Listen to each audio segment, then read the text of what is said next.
WBHA test পেপারের যে সমাধান সেট নিয়ে আলোচনা করছিলাম, তো আজ 7 নম্বর স্কুলের 2 মার্কসের কোশ্চেনগুলোর সমাধান নিয়ে আলোচনা করব। তো তোমরা যদি চ্যানেলটা সাবস্ক্রাইব না করে থাকো তাহলে প্লিজ চ্যানেলটা সাবস্ক্রাইব করে নিজের বন্ধুদের মাঝে ভিডিওগুলো শেয়ার করে দিও।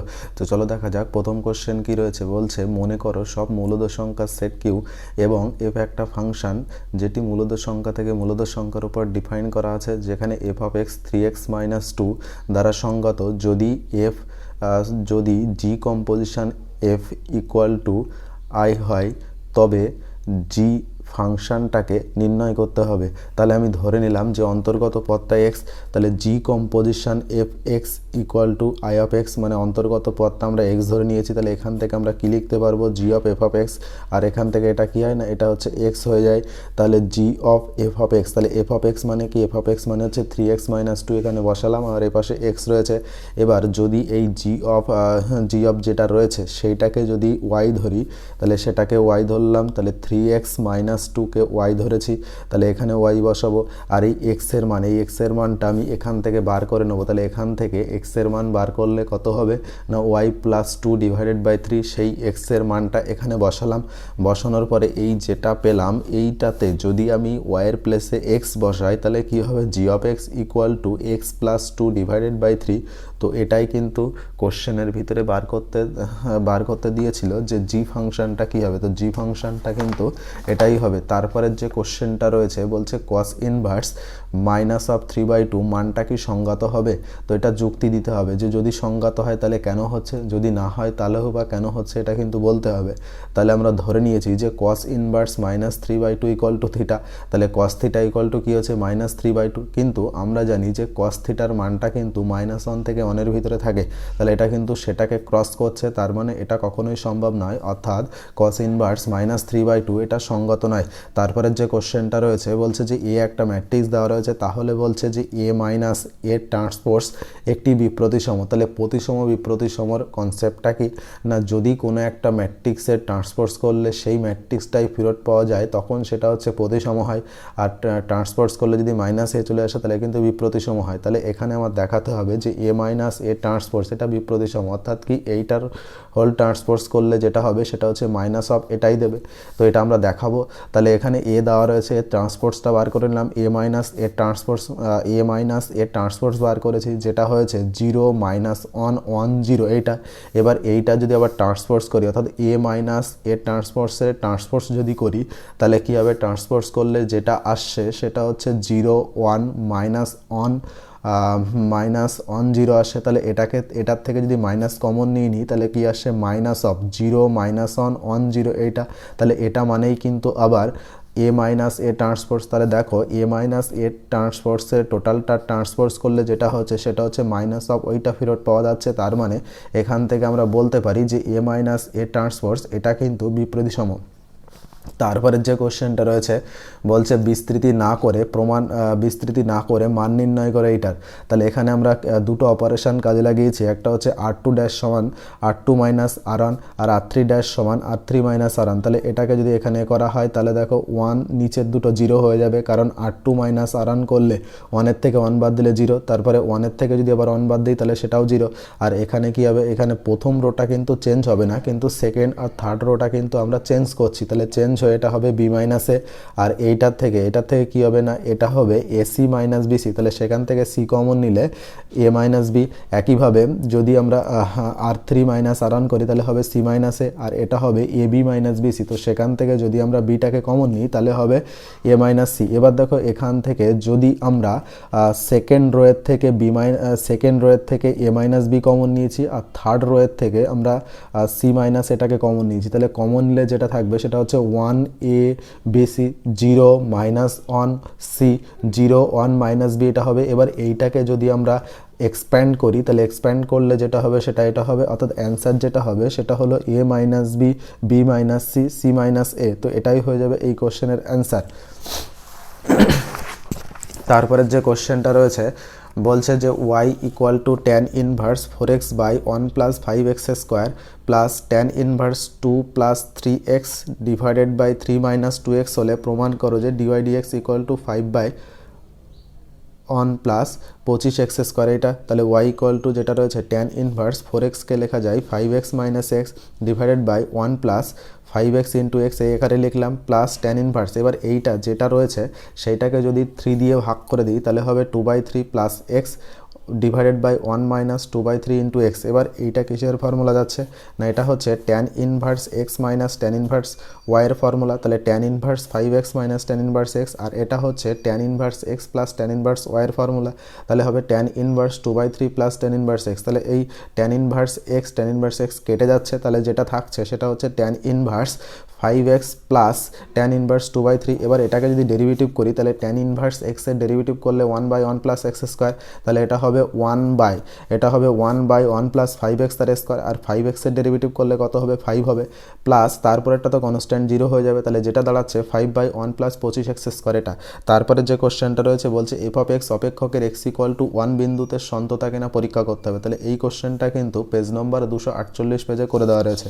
তারপরে যে কোশ্চেনটা রয়েছে বলছে integration root over of tan x by sin x cos x dx। এইটা তাহলে কীভাবে করবো না, tan x কে আমি z² ধরে নিয়েছি, তাহলে ডেরিভেটিভ করলে কী হবে, tan x এর ডেরিভেটিভ করলে sec² x dx equal two 2z dz এটা হবে। তো এটাকে যদি একটু সাজিয়ে লিখি তাহলে সাজিয়ে লিখলে কীভাবে লিখবো না, যদি আমি এই সাইন এক্সের তলায় কস এক্স দিয়ে ভাগ করি তাহলে হবে ট্যান এক্স হলো, আর কস এক্স দিয়ে ভাগ করলাম মানে এখানে একটা কস এক্স গুণ করতে হবে, তাহলে cos x into cos x মানে cos² x, সেটা উপরে উঠলে কী হয়ে যাবে sec² x। তাহলে এইভাবে লিখে নিলাম ক্যালকুলেশনের সুবিধার্থে। তাহলে sec² x dx এটা মানে কি, এটা মানে 2z dz। তাহলে এই জায়গাটায় কী বসাবো, 2z dz বসাবো, তাহলে বসালাম। আর এখানে এই root over of tan x মানে কি, root over of tan x মানে z, আর নিচে কী হবে tan x এর মান z²। তাহলে এটাকে ক্যালকুলেশন করলে যেটা হবে 2 ইন্টিগ্রেশন d অফ z, তাহলে ইন্টিগ্রেশন করলে 2z প্লাস c, আর z মানে কি root over of tan x plus c। তো এটাই হয়ে যাবে এই কোশ্চেনের অ্যান্সার। তারপরে বলছে কোসেক এক্স এর সাপেক্ষে কট এক্স এর অবকলন সহগ, তাহলে যার সাপেক্ষে সেটা কিন্তু সবসময় নিচে থাকে। তাহলে ধরে নিয়েছি z equal to cosec x এবং y equal two cot x. তাহলে যদি এইটাকে আমি এক্সের রেসপেক্টে অবকলন করি তাহলে যেটা হবে dz by dx equal to minus cosec x into cot X, আর ওয়াইকে যদি অবকলন করি তাহলে dy dx কী হবে, মাইনাস কট এক্সের ডেরিভেটিভ করলে minus cosec x square x. এটা এবার আমি করেছি কি, এখানে 2 ভাগ 1 করেছি, কারণ আমার এইটাকে কিন্তু উপরে রাখতে হবে আর এটাকে কিন্তু নিচে পাঠাতে হবে, কারণ যার সাপেক্ষে বলে সেটা সবসময় নিচে থাকে। তাহলে dy by dz equal to কী হবে না, minus cosec square x divide by minus cosec x into cot x, calculation করলে সেক এক্স হবে। তারপরে যে কোশ্চেনটা রয়েছে বলছে যে একটি বৃত্তাকার ফলকের ক্ষেত্রফল, মানে একটি বৃত্তের ক্ষেত্রফল যদি সমাহারে বৃদ্ধি পায়, মানে বৃত্তের ক্ষেত্রফলের বৃদ্ধির হারটা সমান যদি এইটা হয়, তাহলে আমাদেরকে দেখাও যে তার পরিধির বৃদ্ধির হার, অর্থাৎ পরিধি বৃদ্ধির হারটা যেটা হবে সেটা ব্যাসার্ধের ব্যস্তানুপাতিক হবে। তাহলে আমরা ধরে নিয়েছি যে বৃত্তের ব্যাসার্ধটা আর, বৃত্তের ক্ষেত্রফল হচ্ছে r বর্গ একক, বৃত্তের পরিধিটা হচ্ছে h, তাহলে ক্ষেত্রফল r মানে r equal to pi r square, আর পরিধি এইচ মানে এইচ ইকুয়াল টু 2πr। তাহলে dr by dt equal to derivative করলে টি এর রেসপেক্টে কী হবে 2πr into dr by dt. এবার এখানে কিন্তু বলা ছিল যে ক্ষেত্রফল বৃদ্ধির হারটা সমহারে বৃদ্ধি পায়, অর্থাৎ কি dr বাই ডিটি এই মানটা কিন্তু অলওয়েজ ধ্রুবক থাকবে, তাহলে এই মানটা হচ্ছে ধ্রুবক। তো এখান থেকে যদি আমরা dr বাই ডিটির মান বার করি, এই জায়গা থেকে যদি dr বাই ডিটির মান বার করি তাহলে যেটা হবে সেটা হচ্ছে 1/2πr into dr by DT এইটা। এবার আমরা এইচ মানে কি জানি, এইচ মানে হচ্ছে বৃত্তের পরিধি, তাহলে পরিধি হচ্ছে 2πr, তাহলে এটাকে যদি ডেরিভেটিভ করি টির রেসপেক্টে তাহলে dh dt equal to 2π into dr dt। এবার এই dr dt-র মানটা এখান থেকে এটা বসাবো, তাহলে বসালে ক্যালকুলেশন করলে যেটা হচ্ছে dh by dt equal to 1/r into dr by dt. এবার এই dr বাই ডিটি কিন্তু কনস্ট্যান্ট, তাহলে এটা কনস্ট্যান্ট, তাহলে কনস্ট্যান্ট তুললে সমানুপাতিক চিহ্ন নিয়ে আসলে dh বাই ডিটি সমানুপাত 1/r। তাহলে এখান থেকে কিন্তু প্রমাণ হয়ে গেল যে পরিধি বৃদ্ধির হারটা তার ব্যাসার্ধের সাথে ব্যস্তানুপাতে পরিবর্তিত হয় এইটা। তারপরে যে